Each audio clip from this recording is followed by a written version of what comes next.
Good afternoon, everyone, and welcome to today's webinar hosted by Patagonia Health. Today's webinar topic is holistic substance use disorder treatment and recovery within Native populations. If you aren't familiar with the Zoom webinar platform, take a look at the control panel at the bottom of your screen. Here you can configure your audio settings, send chat messages, and ask questions. If that's turned on for you, you can feel free to drop in a hello or hi or where you're joining us from today. We are so excited to hear from today's panel of speakers. This includes Nyla, who is a medical family therapist at the Oklahoma City Indian Clinic. We have Mary Kate, who is the program manager for the Tribal Opioid Response Grant at the Southern Plains Tribal Health Board. And then we have Faye, who is a peer recovery support specialist at the Tribal Opioid Response Grant, and that's also at the Southern Plains Tribal Health Board. Thank you so much, guys, for coming and presenting today. We're really excited to hear your presentation. You can go ahead. I'm going to stop sharing my screen so you can take over. Can you see my screen? Yes, perfect. Yes. Yay. Okay. As Dana said, I'm Mary Kate Haug. I am the program manager for the Tribal Opioid Response Program within Southern Plains Tribal Health Board. And just to give you a little bit of background, Southern Plains Tribal Health Board we're in Oklahoma. We are also a Tribal Epidemiological Center, or TEC, of which there are a handful around the country. And that arm of our organization is really what does the bulk of the work in Indian country here in Oklahoma. So we have a lot of different grants from a lot of different funders, but our main goal over all of those programs is just to advance tribal health in different areas of the population. So we're each going to speak to a different part of the program or our own specific roles within the program. Nyla is the medical family therapist at Oklahoma City Indian Clinic. Cassandra, Faye, I never call her Faye, I call her Cassandra, but she goes by either, so call her whatever you want. She's our peer recovery support specialist as well. A unique thing about our partnership with Oklahoma City Indian Clinic. So Southern Plains is the grant holder because when TOR originally came out 5 years ago, for some reason, like urban Indian clinics weren't eligible to apply. So they approached us, said, can you apply and can we be a sub-award? So Oklahoma City Indian Clinic is actually our sub-awardee, meaning they're really doing like the boots on the ground stuff. And I am still obviously working closely with them, communicating with them, but I'm doing a lot more of the oversight, the budgeting, the reporting, the making sure that SAMHSA knows what we're doing type thing. And they're doing more of the day-to-day activities of the grant, which include what my slide says, a MAT clinic. It primarily funds a MAT clinic, which is medically assisted treatment to tribal citizens with opioid use disorder. I think they just started treating kratom as well. And they also provide referrals to outside resources, a whole slew of different cultural programs related to recovery. And then Cassandra, our PRSS at Southern Plains, facilitates well-variety classes within prisons all around the state, really. Will you advance for me? Okay. This is just a flyer that we created to show any prospective MAT patient what to expect when they enter the program.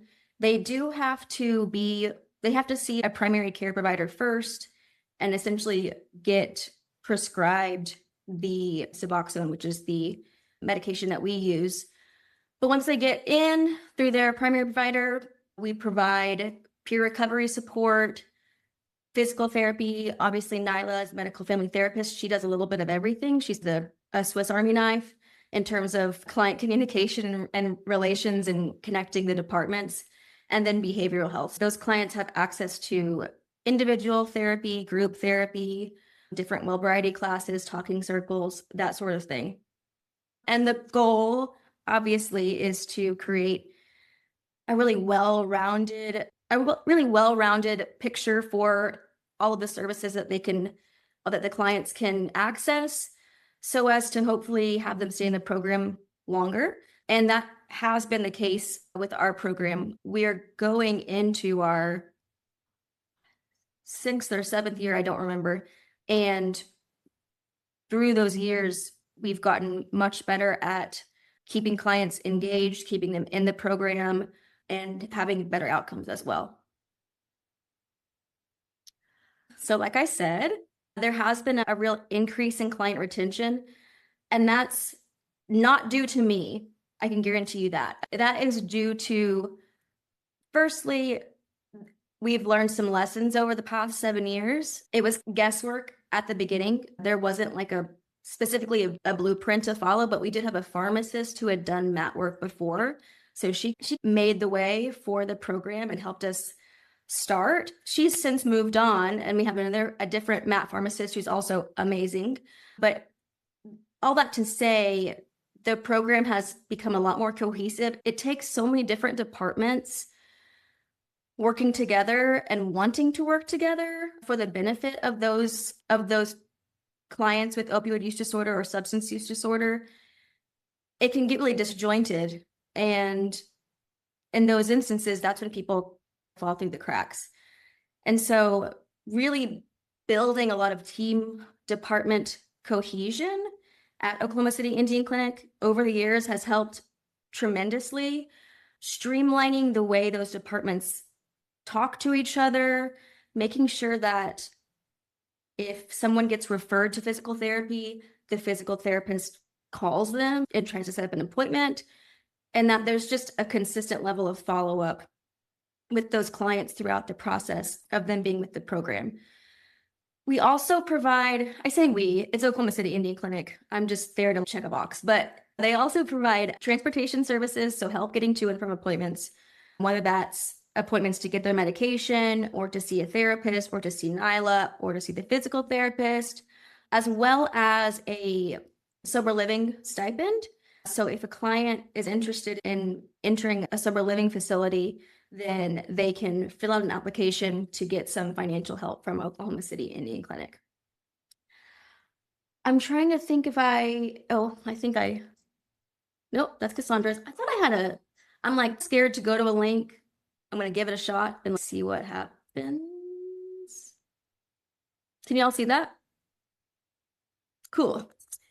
This was a landing page that we made a couple of years ago for the program, and alongside how we partner with Oklahoma City Indian Clinic, TOR in general, also some funding goes to just awareness, harm reduction, or overdose prevention supplies.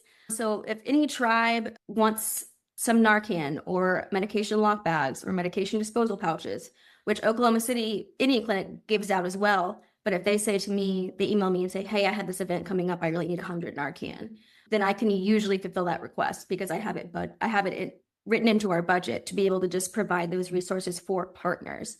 And part of that is an awareness campaign which is where this landing page came from. And you can see a couple different like-minded organizations there. There's information about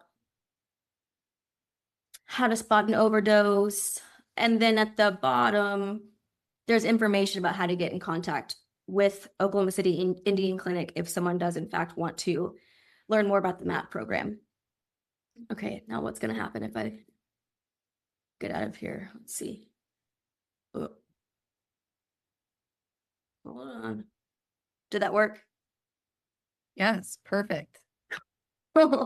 Okay, so that was like a quick rundown of the program from the grant programming 30,000 foot overview, 30,000 foot overview. I forget what the saying is, but just what the program and the grant funds.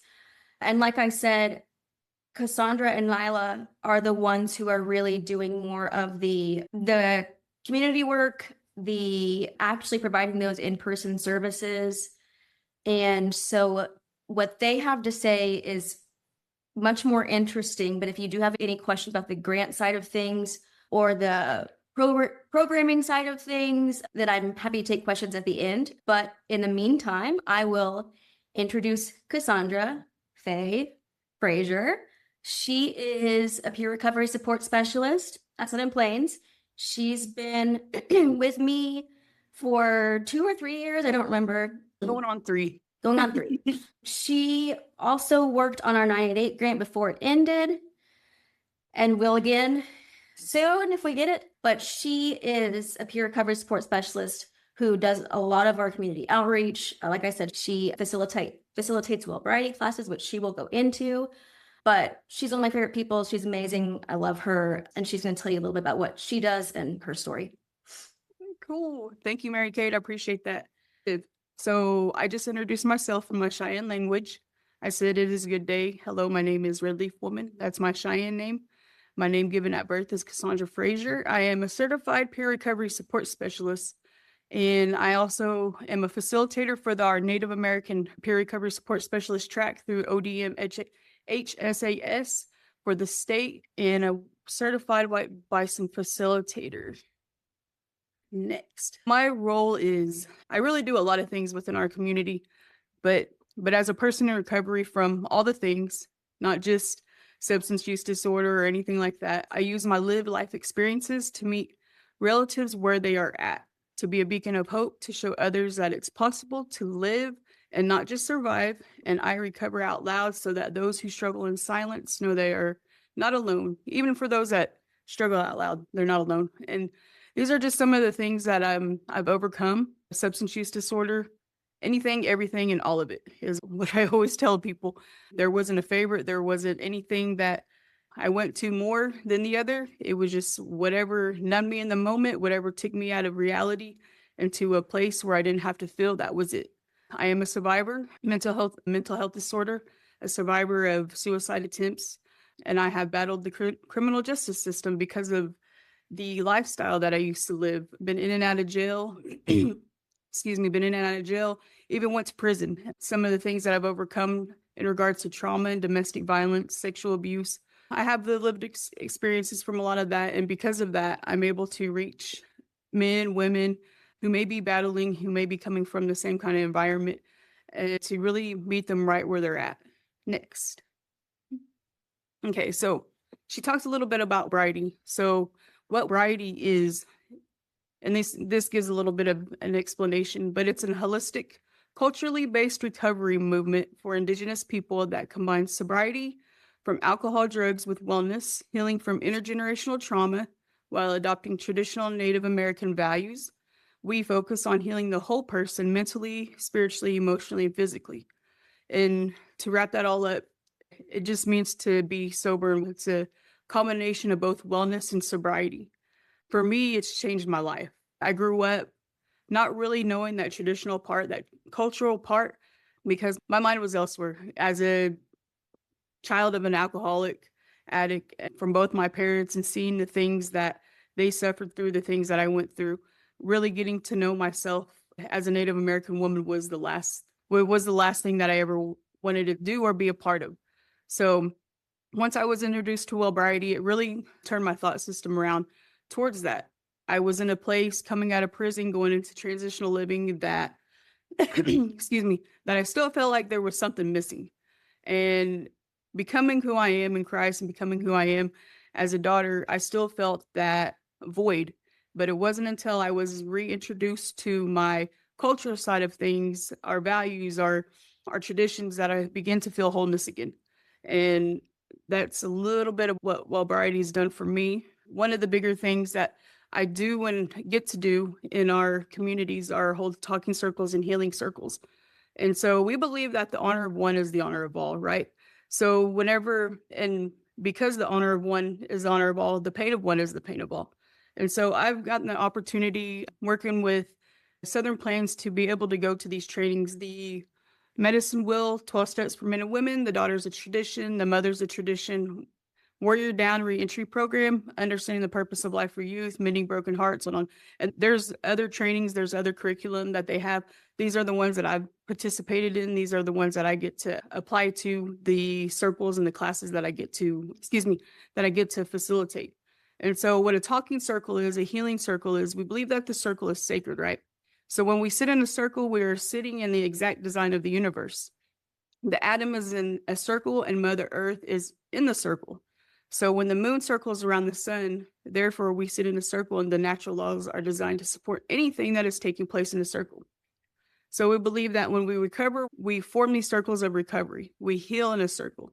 We walk in a circle. We talk in a circle. We experience the power of the circle. The talking circle is only one of the solutions that we have to recovery. And it's believed that as we heal face to face, we also heal heart to heart, that nobody is greater than the next. At the center of these circles, and I brought a couple examples of the elements, we usually lay the 4 colors, red, yellow, black, and white, because they represent a coming together in unity of all races.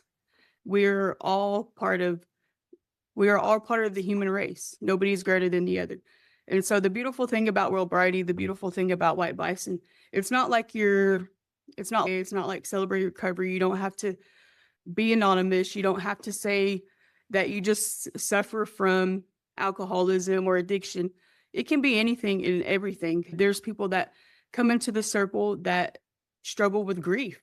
There's people that come into the circle that struggle with anxiety. And so it's all inclusive. It's open to anybody, red, yellow, black, and white. Everybody is part of the human race. And so we accept all nationalities, all people, regardless of your race, color, your background, where you come from. And to me, that's the beautiful thing about this. Yes, we use the traditional values. Yes, we use the Native American teachings, but everybody's welcome. We're all brothers and sisters. We're all relatives. If you notice, whenever in my introduction as my role, the people that I work with, we don't call them consumers or clients. We're all relatives. So that's the power of interconnectedness. The little flyer that I have right here, the Wellbriety movement, is the 4 laws of change. And so these are just some of the teachings. These are just some of the things that we go back into, that we learn about for those that may have been living on the streets for a long time, that didn't grow up in a functional household, that alcoholism was running rampant or addiction was there, people that were raised by their grandparents. Some people didn't have the privilege to know their traditional background. But the 4 laws of change is another solution that we learn in Wellbriety, that we learn through the White Bison curriculum journey and walking the red road. And so number 1 is that change is from within. All positive lasting changes starts from the inside of an individual and works its way out. So it all starts in the heart. Number 2 is that in order for development to occur, it must be preceded by a vision. So when we start having the visioning processes and we start going back into the community, we sit with these elders, we sit with these kids, we sit with these teenagers, and we ask them these questions. What would your community look like if it were healthy and working? And so once we come together and start developing those relationships with one another, we can start the visioning process. What we can't develop what we don't know. And so it all comes back to forming oneness, forming unity. And in that, we can help to find the bigger picture of a community dream and pointing it that way. Number 3, learning begins in both the individual and the community. So we bring forth these teachings of the medicine wheel. We begin to understand the ways of a fear-based system and a love-based system. And out of fear will hold us back from a lot of things. The love-based system will move us forward. And I wanted to read this page out of my White Bison book, out of my Red Road to Wellbriety book. It says, you must create a healing forest. And so that's number 4. And that means, suppose there's 100 acres of forest that is very sick. If a few of the trees decide they want to get well, they might decide to slip away by night and go to a nearby tree nursery for a 30-day treatment of detox for trees, followed by vitamins and lots of root processes and other recovery activities. But after 30 days, those trees might think, well, now I'm all better and want to go back home to my forest. But the forest at home is still sick, and pretty soon the trees that went into treatment and felt so good will slowly but surely get sick once again once they go home. So our communities are like that sick forest, right? Our family and our community members are like sick trees having their roots down in an unhealthy soil. The first layer of the soil is a layer of anger. The next layer is a layer of guilt. The layer beneath is a layer of shame. And at the deepest layer of our community, our family soil is a layer of fear. So how can our communities heal if everyone is experiencing anger, guilt, shame, and fear? Some of our trees might be alcoholic trees, and some of our trees, if not alcoholic themselves, might be buried into alcoholic trees. Some of the trees are codependent trees, and some are children of alcoholic trees. Some trees might be domestic violence trees, and some might be men, women, or children who are targets of that family violence. So this fourth law of change says that our communities heal best if much of the community begins to participate in healing. So we must create a healing forest. People, places, and things. Change your playground, when you change the way you think, you change the way you act. And that's just a little overview of what we learn about in our talking circles, what we do in these curriculum. But each one of these curriculum and the other ones that they have posted on their site, they all go back to the 4 laws of change. Next. Do you want me to click on the link? Oh yeah, you can click on the link. Will it let you click on it? We're going to find out. I'm like, I tested it. Okay. So this is the website. This is the White Bison website. If you want to learn more about it, learn more about the curriculum, if you look up at the top of it where she's scrolling through, there's home, donate, meet us, Wellbriety certified treatment centers. So there's treatment centers across the nation that teach this curriculum. There's a store, the meditations, meeting circles. So there's Well-and-On, there's Mending Broken Hearts. Mending Broken Hearts goes back with dealing with grief, letting go of the things that hurt you, letting go of, and really learning to walk in forgiveness, learning to feel those things that you've pushed down for so long. But if you're working with an Indigenous community or just want to interest in this, I would really check out the website, get to know it a little bit better. And it's helped in our community so much. We have tons and tons of Wellbriety circles around Oklahoma now. I remember when I first started doing Variety, it was few far in between, and now it's just growing like wildfire, and it's beautiful and it's amazing to see communities come together and heal together. So, next, excuse me. So the opposite of addiction is connection, and these are just a few pictures of some of the outreach that I get to do that I've been a part of. And solution is in the culture, right? The old people have told us that the frame of reference for our thinking is Mother Earth and the universe. And when the Creator finished creating the earth, he left all the things to function by a set of principles, laws, and values. Creatures, plants, winged ones, 4-legged, 2-legged, 2-spirited, all forms of life will abide by these natural laws. And so if we live in harmony with these laws, we will know what harmony, balance, and peace are. If we live out of harmony, we will know chaos. And sometimes that's very familiar. Sometimes when we're walking into recovery, we are really walking into this new place of healing as babies. And so a lot of times I see whenever we're working with individuals is that it gets uncomfortable and they go back to what they used to know, and that's chaos.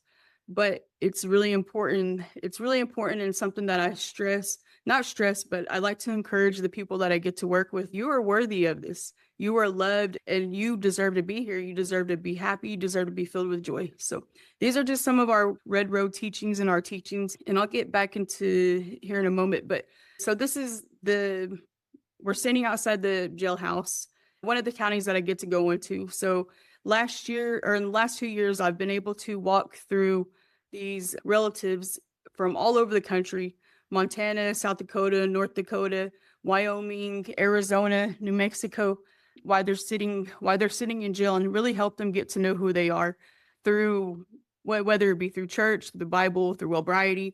But with these meetings, it gives them an outlet to really talk about things they've missed out on, things that they want to do, who they want to become and who they're becoming. And if you see in the corner, there's a buffalo robe. That's part of our talking circle. In the middle is what is referred to as an altar. That just sounds really witchy to me, but it has some of our sacred elements on it. And so it has an abalone shell on there. Sometimes, depending on your culture, where you're from, you'll have sage, you'll have sweet grass, an eagle feather, or a talking stick.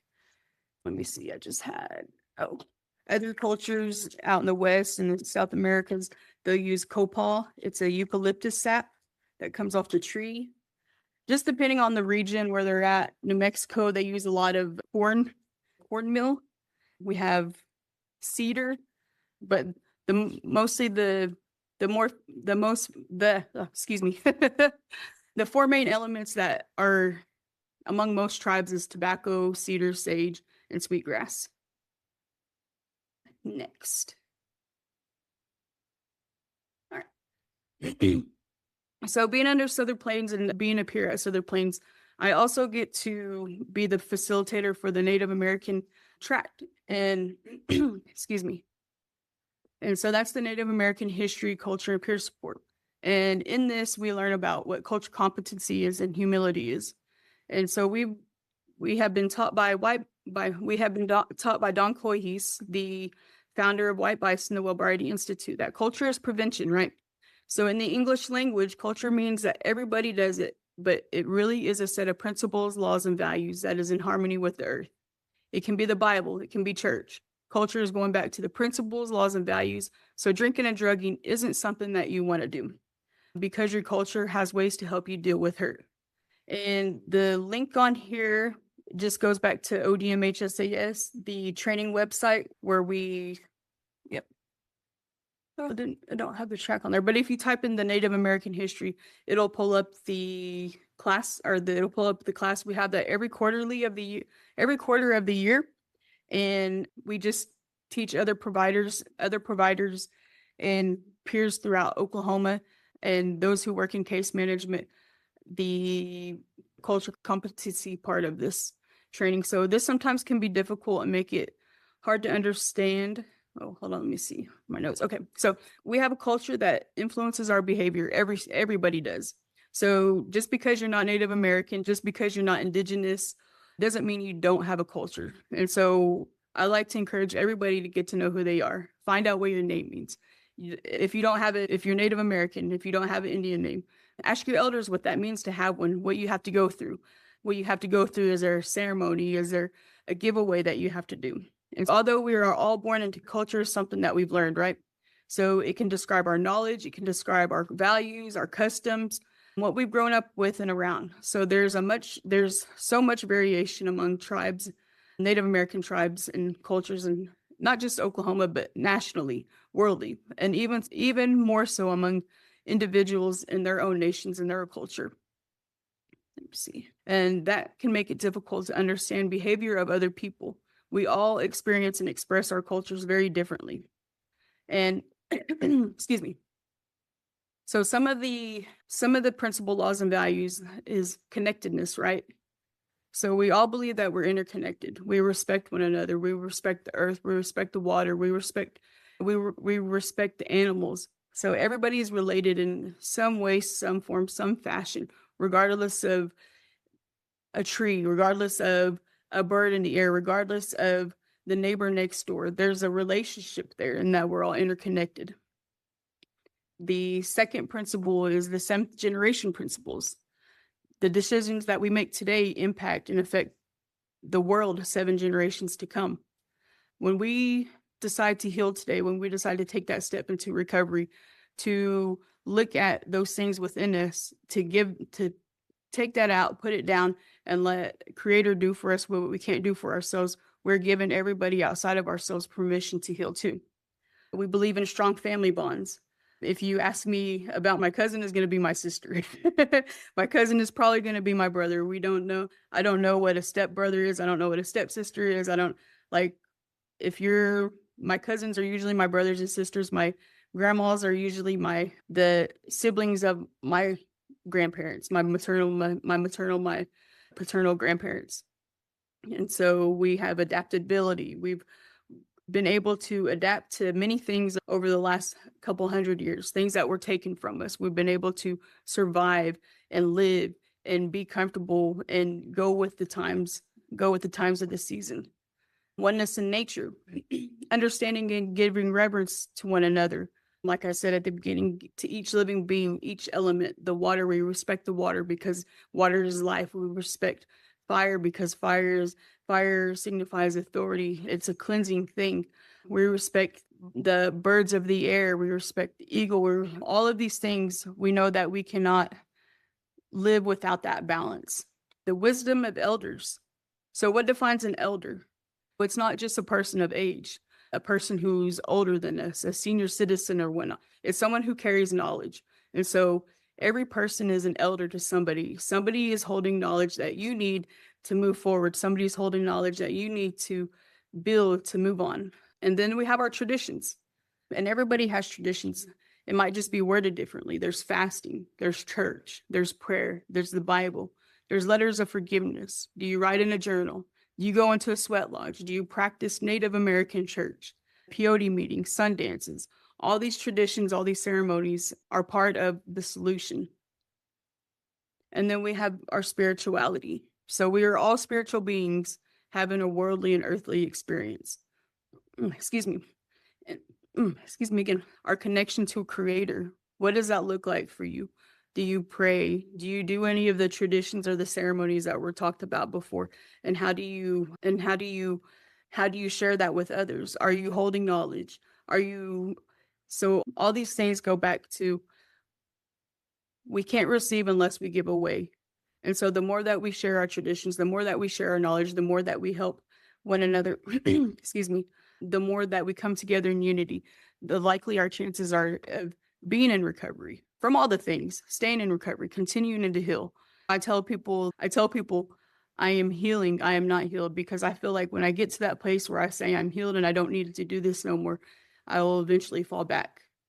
And I got a few more things. One of my grandpas, his name is Chris Tallbear. He says this: competence is a set of behaviors and attitudes in a culture within the business or operation of a system that respects and takes into account the person's cultural background, beliefs, and values, and incorporates it in the way healthcare is delivered to that individual. So cultural humility is a necessary foundation for cultural competence. Striving to be culturally competent and practicing cultural humility are ongoing processes that change in response to new situations, experiences, and relationships. We don't know what we don't know until we know. So never stop learning, never stop learning, never stop asking questions. Cultural humility says that you're the expert. It's a lifelong process and it's subjective set of practices. But cultural competency says I'm the expert and the end product, and I apply the set of best practices. So there's no one native culture in Oklahoma. We serve 39 federally recognized tribes. Within Southern Plains, we serve 44, 3 more in Kansas and 1 in Texas. And so no one can know everything about every culture, and no one shares the same exact experiences and life stories. But this highlights why cultural humility is so important. We need culture competency to gain the understanding of individuals' lived experiences, gain insight and upbringing on their perspectives, and increase understanding and respect of the individuals' differences and similarities. So cultural responsiveness is responding in humility. Next. And I have 2 more slides. And so this is just an example of the medicine wheel and what the 4 directions mean, and a more thorough explanation of the colors. It's like I said, it's different for each tribe. It's different for each area of the United States. It's going to be different if you go into Canada. It's going to be different if you go into South America. But the 4 directions are northeast, southwest. The seasons are winter, spring, summer, and fall. The stages of life are infant, child, adult, elder. The elements are air, water, earth, fire. The 4 stages of being is physical, mental, spiritual, and emotional. And our medicines are sage, cedar, sweetgrass, and tobacco. And this medicine wheel just represents the wholeness of life and the importance of maintaining balance. And recovery is more than just being sober. It's about healing our communities and ourselves.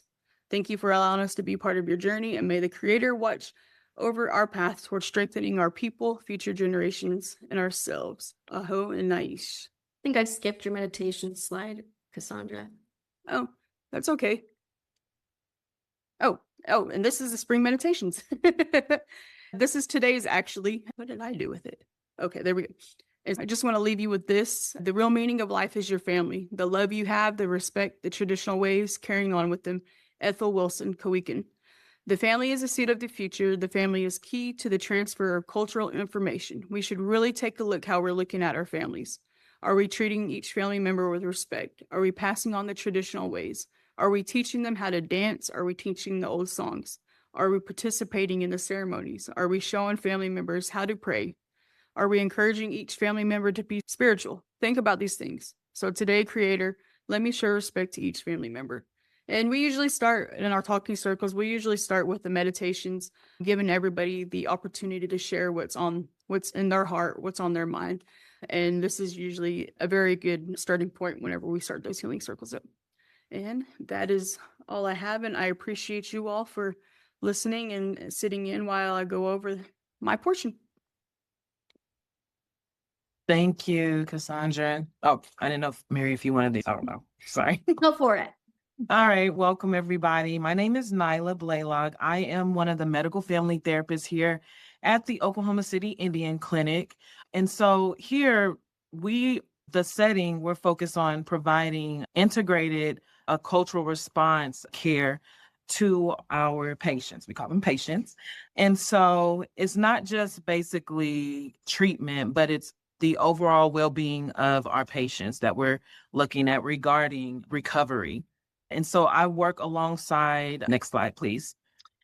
I work alongside the MAC clinic, and I am a part of the integrated health services that we have here.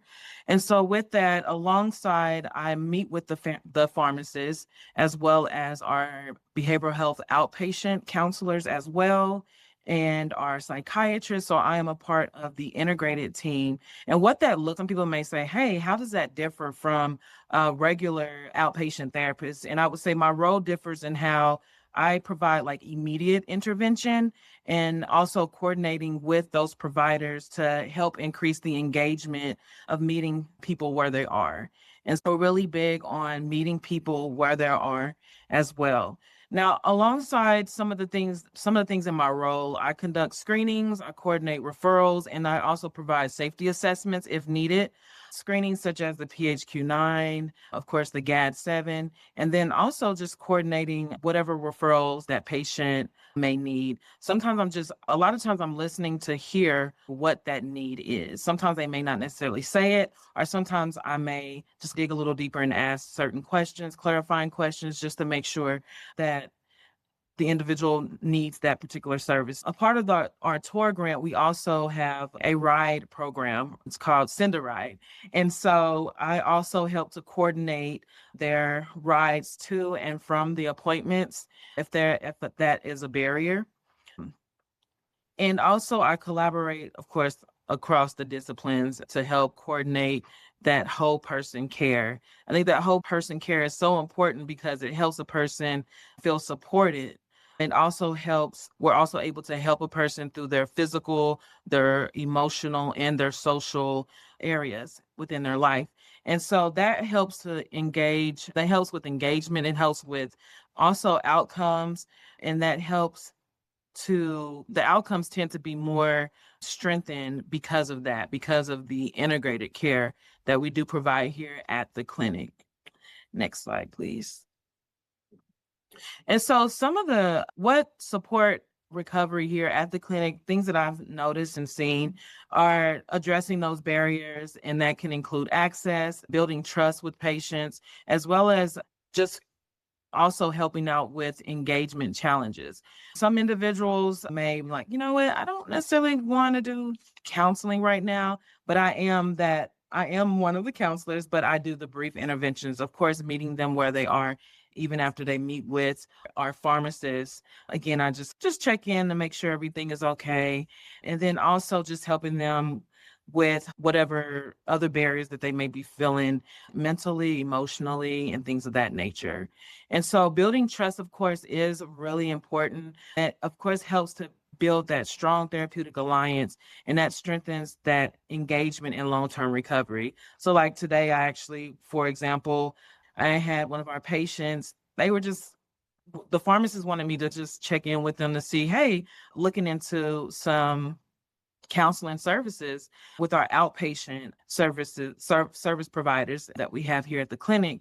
And so I called the patient up and talked to them and just really encouraging them about that particular service. They know that it's there, but just still showing them that, hey, it's here, the service is here for you, and it's okay. A lot of times, some people feel overwhelmed with just trusting other providers to say, hey, I've been there before, I've done that, and I don't know about it. And so just really giving individuals autonomy as well so that they can make the best decision that they feel for themselves. But again, also being a part of that support. As far as like therapeutic and native-centered approach, a lot of times we are person-centered, but we are also family-centered as well. And so that also helps to meet individuals where they are as well. I know I mentioned that several times, but that really is important to give that autonomy, to let them know, to let individuals know that support is here. Now, as far as the integrated behavioral health and medical care model that we have here, it is to help the whole person in their recovery. And a lot of times what that looks like, I may even give referrals to, we have it's called a Native Resource and Nutrition Center. And so if anyone needs food and things like that, we're able to connect them to that resource, or just remind them that, hey, this is there for you as well. Also, my background is in rehabilitation counseling, helping those with persons with disabilities as well. So a lot of times too, I also let people know about vocational rehab services as well, like as far as connecting them to if they would like to go back to school, if there's training that they would like to get help with, that resource is also there as well. And of course, cultural identity, family and community is so important. Sometimes we have patients that come in, they bring their families, they may even bring their mom, their dad, their brother. And so just welcoming the family, making that eye contact with the family as well, rather that's if you're talking to the patient, giving that eye contact, but also just helping the patient to lean on those particular supports. Also, just being culturally relevant is important. So again, connecting with community-based resources. Here at the clinic, we also have a lot of different resources. And so I love to pull on those as well. We have a nutritionist here. We have physical therapy. We have a fitness facility, a wellness center. And so just connecting people, reminding them that these services are here. We have women's fair, men's health fair. And so just reminding them of these particular services that we do have. Again, knowing that the quote says on the slide, it says recovery is strengthened through collaboration, integrated care, and community connections by way of using even a native-centered approach. And so here at the Oklahoma City Indian Clinic, we truly pride ourselves in building that relationship, creating wholeness, creating ways to build trust, creating engagement, and as well as creating that building on the cultural identity of each patient. And that's what I have, and I am done now. Thank you. Thank you. Thank you all so much. If anyone online has any questions, go ahead, be thinking of your questions. You can go ahead and pop them in the chat. I don't want to speed up too fast because I don't want to cut anybody off if they have questions. I'm not sharing anymore, am I? No, you're not. Oh, cool. Okay, while you're thinking, I just did want to say again, thank you so much to the three of you. If this is your first time hearing about us at Patagonia Health, let me introduce us. We are an integrated EHR practice management and billing solution that serves public health, behavioral health, and tribal health departments, which includes features for substance use disorders and addiction treatment. And it looks like nobody has any questions, but thank you so much to the three of you. I did put some links in the chat if you all want to take a look. Some of the websites that were discussed, like whitebison.org, some other ones I put in there so you can easily click. And we definitely will be sending a follow-up that has the recording of this webinar in the email that was used at registration. All right, thank you so much, everyone, and I hope you have a great rest of your day. Bye. Bye. Bye. Bye, Thank thank you. you.